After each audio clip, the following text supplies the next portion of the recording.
তুই শিক্ষিত হইতেছস না কে? আমার কি শিং আছে? আমার কি লেজ আছে? দূর এ বলদটা রাগা আদা ঠিক হইছে না। আমার কামটা কেটা কইরা দিব। দূর এই গাছগুলা কোনোভাবে শিক্ষিত করতে পারতাছি না। দেখ দেখ তোরা আমার মতো শিক্ষিত হইবি, সবসময় সোজা থাকার চেষ্টা করবি।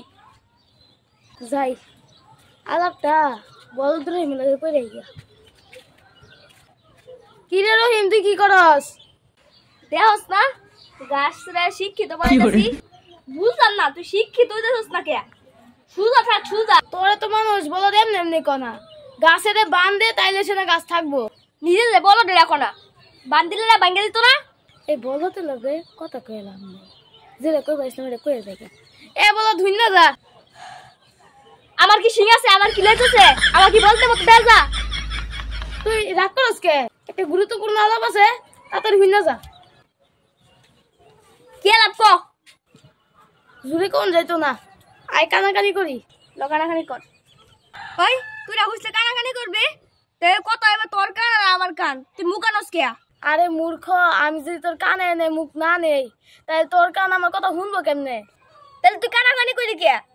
তুই কবি কানে মুখে কথা। দূর মূর্খ, তোর লগে আলাপ করবা আমারে ঠিক হইছে না। তুই আমার মূর্খ কইলি কে? তুই জানাস আমি কোন মতো লেখাপড়া করছি? হে তো দাদাও লেখাপড়া করছে না। তুই তো একমাত্র শিক্ষিত ব্যক্তি, বলত কোন খানকার?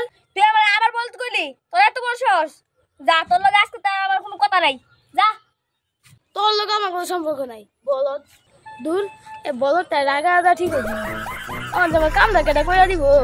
যাই বলত যাবো একটু কোথায় চেষ্টা করি।